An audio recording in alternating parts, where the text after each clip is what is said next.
Hey, friends, we have to learn to find a way to make people feel valued.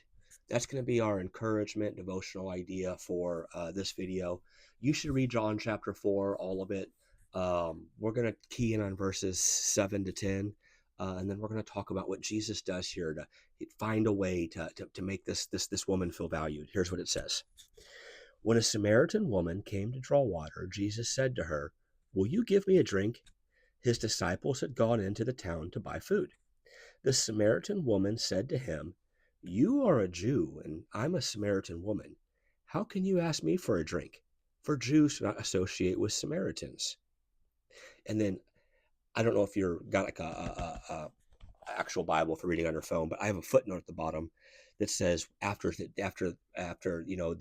Jews how can you ask me for a drink? They don't associate. It says that or use the same kind of dish or use the same dishes that Samaritans have used. Right? There was a definite like racial tension that was here.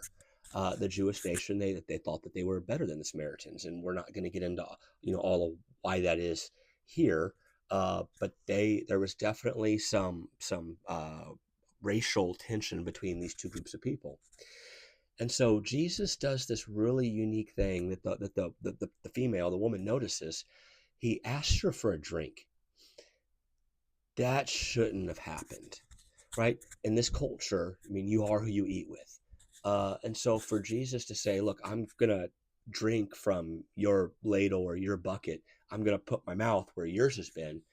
Jesus he's accepting this lady. He's giving her value. And she's shocked. She's like, "Why are you shouldn't be talking to me. This shouldn't happen." And I want to point out that Jesus saved her some initial embarrassment. It said that his disciples had gone into town. I think he probably sent them away because he knew this woman was going to show up. Jesus, he had to come here. He had to meet this lady. He had to have this divine appointment with her, even though everybody else had thrown her away, because he needs to add value to her because of what he's going to have next for her to do. See, he's going to turn her into a missionary to her own people. And I just we have no idea the impact that excuse me, that encouraging other people has on them. Right? That's what Jesus is showing us here. We've got to learn to make people that are interrupting us or are a distraction. We've got to learn to not make them feel less than. We've got to make them. We've got to learn to not make them feel like they're putting us out. Right? That's not what Jesus did here at all. He added value to her.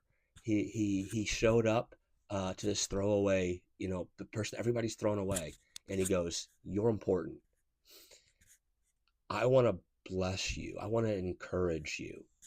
And so I just think as long as people feel like we're looking down on them, that followers of Jesus are looking down on them for whatever reason, whether it's a simple interruption or whether it's they feel like that we don't agree with their lifestyle or we feel like that they're doing harm or whatever it is, as long as we make people feel like we're looking down on them, we're never going to be able to have impact or influence with them. We're never going to be able to point them towards Jesus.